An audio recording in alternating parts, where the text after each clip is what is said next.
Es importante que los historiadores y otros especialistas hagamos una divulgación, difusión de la historia, porque a veces faltan materiales en las escuelas, en las asociaciones de vecinos. Antes que nada me gustaría hacer un test. Levanten la mano los que han hecho el servicio militar.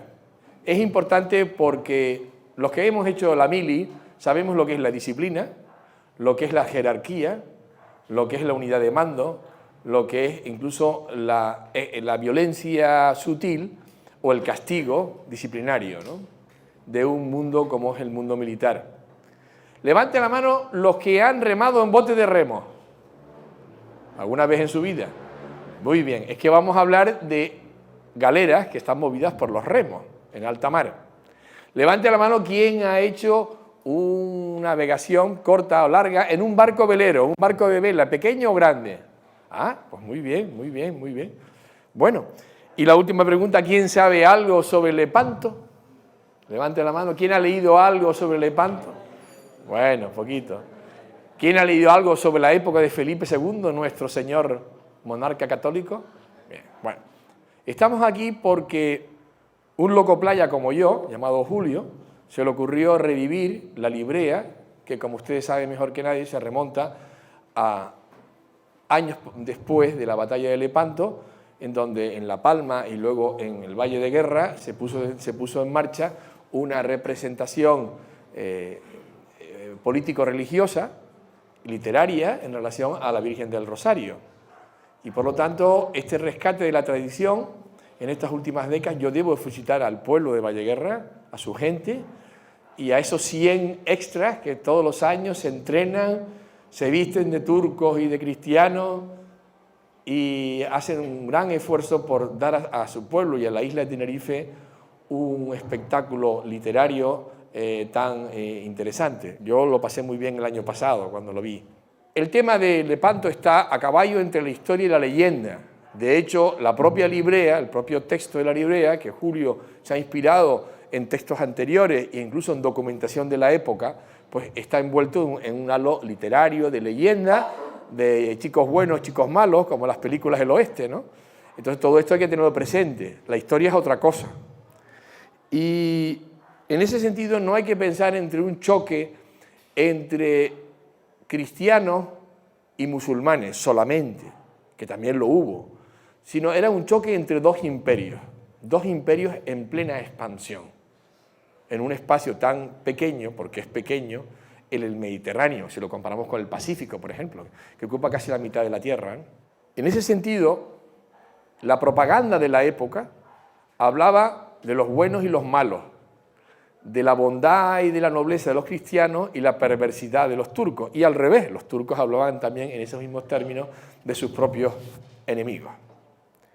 Por lo tanto, voy a intentar en estos minutos que siguen hacerles un pequeño esbozo histórico para que puedan ustedes entender lo que en realidad pasó.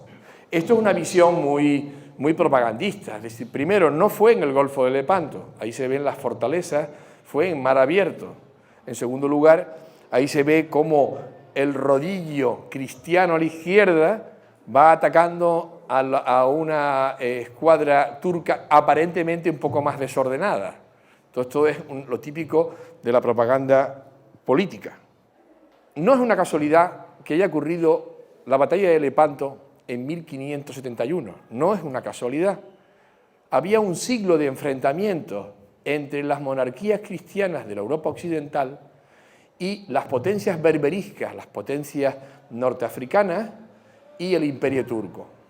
Ya desde la época de los reyes católicos hay movimientos y escaramuzas. No se olviden ustedes que en 1453, es decir, 120 años casi antes de Lepanto, cae Constantinopla bajo el poderío musulmán y se pierde la gran capital de Bizancio, que era la otra parte del Imperio Romano. Eso fue un gran choque para la cristiandad.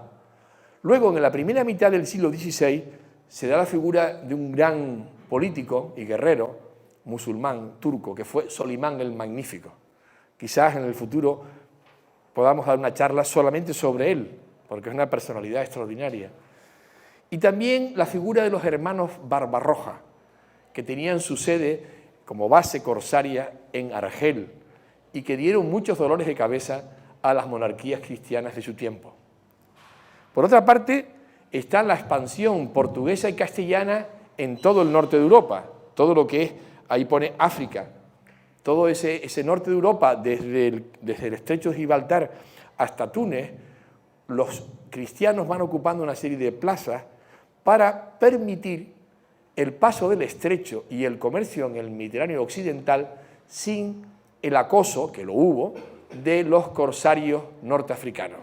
Entonces se ocupa Melilla, Mazalquivir, Orán, Trípoli e incluso Túnez, y frente a Túnez hay una isla que se llama la isla de Hierba, de donde vienen, por cierto, los guanches venían de allí, unos siglos antes. Allí se ocupó también la isla de Hierba. Fíjense ustedes que son posiciones que están a cientos de kilómetros de la corte de Madrid, de la corte de la monarquía española, la importancia que le concedían los reyes españoles a estas posiciones.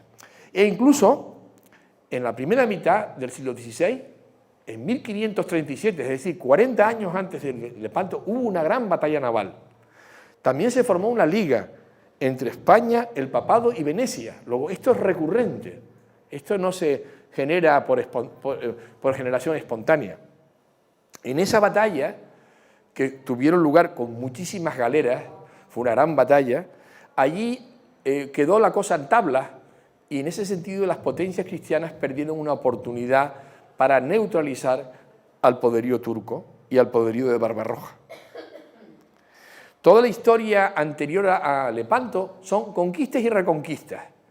Es como si todo este sector del Mediterráneo, desde la bota de Italia y Sicilia y Malta hasta el estrecho de Gibraltar, fuera una especie de tablero de ajedrez que se van cambiando los peones. Cae un alfil, cae una torre, vuelve a caer un peón, y así hay muchísimos. Pero quizás los aspectos más importantes sean que cae Malta. Malta está aquí, ¿lo ven, no? Ahí. Es una posición estratégica del Mediterráneo porque es justo el estrecho que separa el occidental del oriental. De hecho, tuvo una importancia muy grande, como ustedes saben, en la Segunda Guerra Mundial. Entonces, Malta era una posición muy importante. Entonces, cuando cae Rodas, Rodas está aquí, es una de estas islas, si mal no recuerdo, corrígeme, que era de la Orden de San Juan, los caballeros de San Juan, que protegía las rutas comerciales con todo lo que es hoy en día el Líbano e Israel, es decir, Tierra Santa. Cayó en manos de los turcos en esa fecha, en 1521, por Solimán el Magnífico, y entonces, a cambio de eso, le dieron Carlos V, el emperador, Carlos I de España y V de Alemania, les dio a los caballeros de San Juan la isla de Malta, y entonces es cuando empieza a llamarse la Orden de Malta. Pero también hay una cosa importante, que es que Solimán expansionó su imperio hasta llegar a las puertas de Viena. Viene hasta aquí. Todo esto formaba parte del imperio turco, lo cual aquí había una divisoria de poderes entre dos imperios. E incluso Carlos I hace una expedición, él personal, a Argel para intentar erradicar esa base corsaria. Todo esto son preparativos para Lepanto. Vamos a hablar de las relaciones internacionales. Venecia, que como saben ustedes está en el fondo del mar Adriático, dependía mucho de los turcos para el comercio con Oriente. Y por lo tanto había una paz.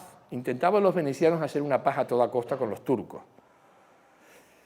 Más aún, Francia en aquel momento era enemiga de España, porque no le interesaba que España estuviese presente como estaba en Italia, tanto en el Ducado de Milán como Nápoles y las dos Sicilias, es decir, el sur de Italia y la isla de Sicilia. Por lo tanto, esa rivalidad entre coronas hace que los franceses pacten con los turcos en una alianza defensiva-ofensiva que lleva consigo una indignación general de todos los cristianos, porque ha pactado con un infiel. Por otra parte, el propio Carlos I de España, agotado de tantas luchas conquistas y reconquistas en el norte de África, hace una paz con Solimán, con lo cual estamos hablando de un periodo en que hay muchos altibajos, no todo es blanco frente a negro, no, hay muchos claros y oscuros. Por otra parte, tenemos a don Felipe II, el hijo de Carlos I, que llega a tomar el poder con la muerte de su padre y es un hombre que requeriría una conferencia por sí misma, le llamaban un tímido con poder, era un hombre muy reservado. Cuando era joven fue mucho más jovial, amante de las artes, de la caza, de todo lo que es un príncipe guerrero, pero se fue haciendo cada vez más triste y más reservado, entre ellos porque se le murieron varias esposas. Sin embargo, en el campo de la política mediterránea fue un rey prudente, no hizo cosas que fueran en perjuicio de los intereses de España en esas posesiones italianas que les he comentado antes en el norte de África. Pero es que más aún todavía, es que el papado estuvo en guerra con Felipe II, porque al Papa no le gustaba que en la península italiana estuviera un rey tan poderoso como Felipe II. No se olviden ustedes que el imperio español llegaba hasta Filipinas. La famosa frase de que en el imperio de Felipe II nunca se ponía el sol, con lo cual había verdadera celos del papado y de Francia y hasta de Venecia de la influencia española en Italia, con lo cual hubo un intento de guerra entre el Papa y Felipe II. Lo que pasa es que la fuerza militar de los españoles les hace, y la famosa batalla de San Quintín contra los franceses, cuando se hace el monasterio del Escorial, como recuerdo de aquella victoria, hace que haya una paz entre los españoles y el papado. Y esto es en torno a 1559. Felipe II, heredando esa política norteafricana y mediterránea de su padre Carlos I, hace una cosa importante que tendrá una influencia decisiva en Lepanto. Inaugura un programa de construcción naval de galeras en Barcelona, en las Atarazanas, que les recomiendo la visita, porque allí hay una copia bastante aproximada de la galera capitana de Juan de Austria en Lepanto. Y ustedes se pueden hacer una idea de las dimensiones de aquel navío, que estaba lleno de cientos de personas en un combate con el humo, con la artillería, con la lucha cuerpo a cuerpo, lo que supone en esa galera, en ese espacio de la galera, crear un combate a cuerpo. O sea, yo creo que deben visitarla porque se dan una idea, podrán tocar la historia. Bueno, pues nada menos que se construyen en 10 años 300 galeras. Cada galera es como hoy en día un destructor, una fragata, una cosa de alto nivel tecnológico. Era el instrumento más sofisticado de la época, para entendernos, ¿no? Que nos olvidamos, como hoy en día tenemos aviones de combate supersónicos y destructores y portaaviones, nos olvidamos de que en aquella época la galera era el navío más sofisticado en el Mediterráneo. Luego estaba la famosa carabela, que sirvió para los viajes de descubrimiento de Colón en el Atlántico. Pero en ese momento, en el 16, la galera era la señora del Mediterráneo. Y entonces ocurre un dato fundamental, que el descendiente de Solimán el Magnífico asedia Chipre. Chipre es esto. Y era una base comercial importante de los cristianos, es decir, de los venecianos en el comercio con Oriente. Todavía hoy Chipre tiene problemas de choque cultural entre turcos y cristianos, todavía hoy. Y esto se remonta al siglo XVI. En la conquista de Chipre y sobre todo el ataque a Malta. Cómo se ataca a Malta con la flota más poderosa vista en el Mediterráneo, con más de 130 galeras, 14 veleros, 30.000 hombres de desembarco, 6.000 hombres de refuerzo. En fin, estamos hablando de una operación tan grande como el desembarco en Normandía en 1944. Aquel asedio de Malta fracasó por parte turca, en parte porque los españoles ayudaron a los malteses, a la Orden de Malta, en la defensa de la isla y de la capital, La Valeta. Yo les recomiendo, si algún día van al Mediterráneo, pasen por La Valeta y por Malta, porque merece la pena desde el punto de vista de la historia. Ahí podrán tocar con aquellas piedras que tienen tanta historia de la que estamos contando en este momento. Bien, pues ahora pasamos directamente a la formación de la Santa Liga. La Santa Liga que nos ocupa ahora, la del año 1570, se forma en mayo de 1571 por una serie de coincidencias coyunturales. Porque ustedes me preguntarán, pero bueno, Agustín, estás hablando que el Papa se lleva mal con España, que Venecia nos mira con malos ojos. ¿Cómo se consigue esta Santa Liga? Se consigue porque hay una amenaza directa sobre Chipre por parte de los turcos, los venecianos se ven acorralados y piden socorro al rey de España y al papado. ¿Y en el papado quién era? Era nada más y nada menos que Pío V, que tenía un fervor cruzado. Julio y yo no hemos podido conseguir una buena lámina de Pío V, espero conseguirla para la próxima conferencia. Pero Pío V, dominico, era un hombre muy activo y él planteó la lucha contra el turco como una verdadera cruzada, como si fueran las cruzadas de siglos antes, cuando iban los caballeros a luchar en Tierra Santa. Por lo tanto, la combinación de los intereses españoles, un papa dinámico y cruzado y los intereses de los venecianos hacen que se firme la Liga en mayo del año 71. Aquí tienen ustedes a Juan de Austria, hijo ilegítimo de Carlos I, hermanastro de Felipe II, un hombre guapo, un hombre muy culto y que demostró durante la campaña de Lepanto tener dotes de mando y dotes de liderazgo, como veremos enseguida.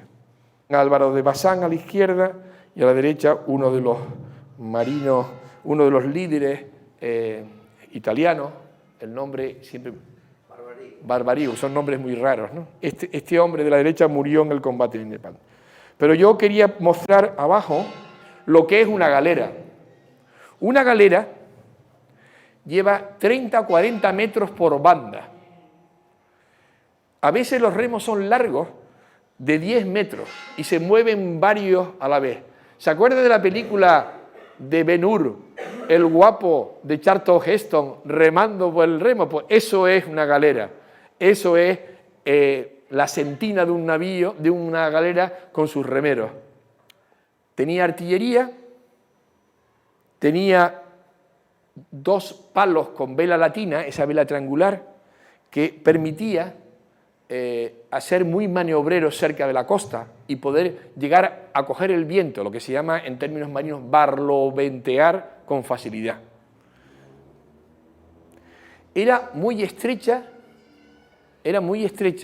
y muy larga. Es decir, la diferencia entre la eslora y la manga era de 1,7. Era una cosa absolutamente como un uso. Cuando vean la galera de Juan de Austria en las atarazanas de Barcelona entenderán lo que les digo. Un máximo de 40 metros de largo. Y ahí cabían 200 y 300 hombres, más los marineros. Se pueden imaginar las condiciones a bordo. Unas 200 toneladas, una galera de un tipo bueno. En la popa y en la proa, en la proa ponían cañones, artillería, y la popa era esa famosa, los ven ahí, era una especie de toldo donde estaba el piloto, donde estaba el capitán o estaba el jefe de la escuadra. Había poco espacio y tenía un hándicap, tenía un talón de Aquiles, tenía un fallo, que es que hacía falta mucha agua. Porque para una tripulación de no sé cuántos remeros, de no sé cuántos soldados, artilleros y marineros, hacía falta mucha agua y no había sitio en la galera. Luego tenía que hacer muchísimas estadías en barcos, en puertos, para poder aprovisionarse de agua, alimentos y pertrechos. Ese era el pequeño fallo. Y por lo tanto, una escuadra de galeras tenía que hacer largas estadías en los puertos para tener la oportunidad de aprovisionarse de todo eso. Y esa fue la oportunidad de la Liga Santa, que cogió a la escuadra de Alí Pachá en el Golfo de Lepanto cuando estaba precisamente haciendo esta estadía. Fue el momento oportuno, estaban dentro del Golfo, los cogió en un momento en que no estaban preparados para salir a la mar. Hay una serie de cosas interesantes.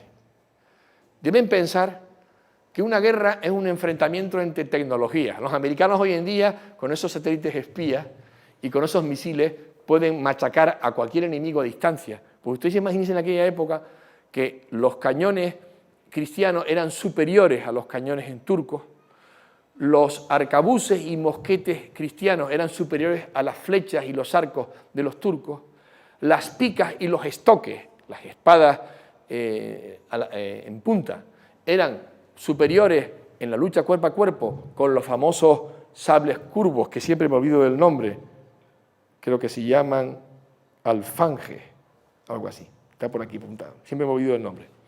Bien, además, en la proa, donde se ponía la artillería, los cristianos le quitaron el espolón. ¿Se acuerdan de la película de Ben-Hur, aquel espolón que rompe la nave capitana del almirante que cae al mar y Ben-Hur lo salva y tal y cual? Pues ese espolón se lo quitaron a las naves cristianas para permitir un mejor uso de la artillería de proa. Con lo cual, esto fue también otra facilidad, otra innovación que permitió tener ventaja en la batalla de Lepanto pocos días más tarde. Luego hay una serie de pequeños barcos, galeotas, fustas, bergantín, fragata, que son barcos que son de muchos menos remeros, de menos artillería, pero que servían como apoyo, y sobre todo la fusta, que era muy pequeña y muy rápida, era un barco de aviso, era un barco de exploración, iba avanzada de la escuadra y avisaba dónde estaba el enemigo y venía rápidamente a comunicar, comunicación y exploración.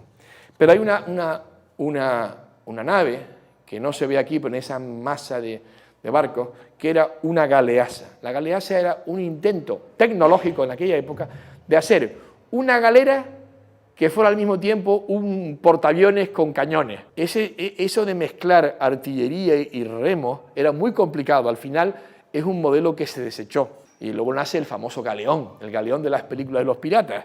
Pero hasta que nace el galeón, están haciendo experimentos para hacer un barco de remos que tenga cañones, pero que no tenga 5 o 3, sino que tenga 40 o tenga 20. Y la galeasa, había 6 galeasas en la escuadra cristiana en la batalla de Lepanto, y tuvieron un papel muy importante, a pesar de que tecnológicamente no era un modelo conseguido. Fíjense el total de las fuerzas enfrentadas en Lepanto. Esto es lo que parte de Mesina. 208 galeras, 6 galeasas, 64 naves, 100 otras naves, 6 galeras, 314 los cristianos, pero entran en combate nada más que 250.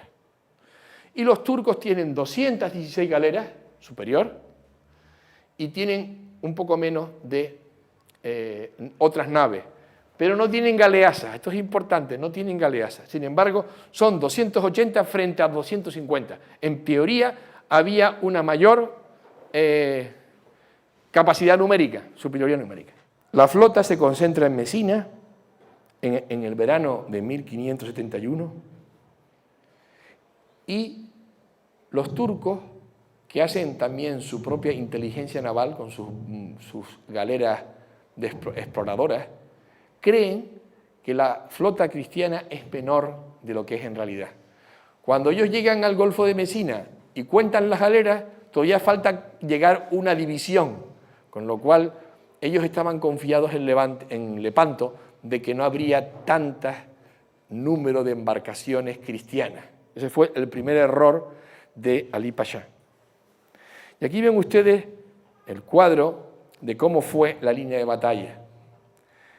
Desde la óptica española, cristiana, el ala de la derecha era de Juan Andrea Doria, el hijo de un gran almirante que tuvo un papel importante en las batallas en la primera mitad del siglo XVI, unas décadas antes del combate de Lepanto. Y el oponente era Ulugh Ali, que tuvo un papel muy brillante en esta batalla.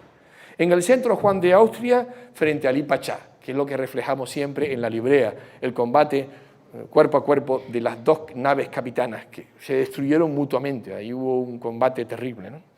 Y en la izquierda estaba Barbarigo, por fin lo veo, frente a Mehmed Sulik, que le llamaban el Siroco, también un hombre muy valiente.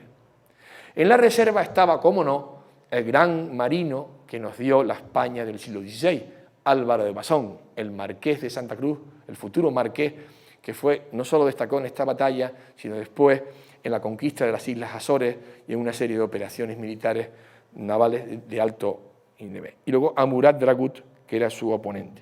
Estamos hablando de la Liga Santa. No tenemos las cifras totales de los turcos.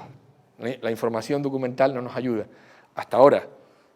En la Liga Santa había, imagínense, en aquella época, 30.000 soldados, 12.000 marineros y artilleros y 34.000 de lo que llaman la chusma, que son los remeros cautivos, los forzados, los voluntarios, etc.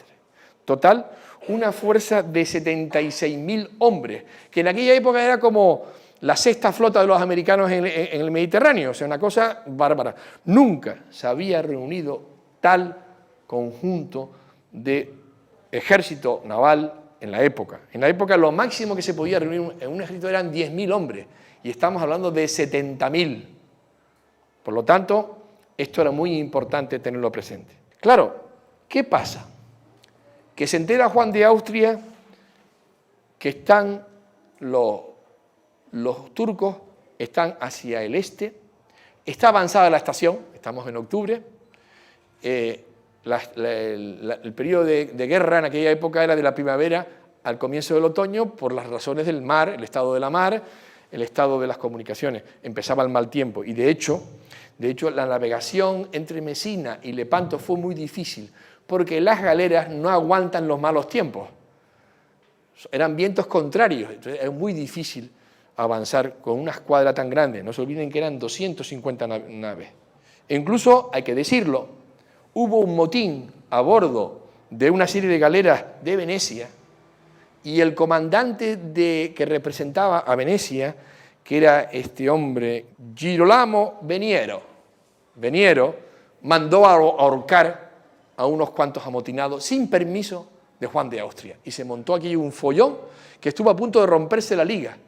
Lo que pasa es que Álvaro de Bazán, con mucha prudencia, dice, vamos a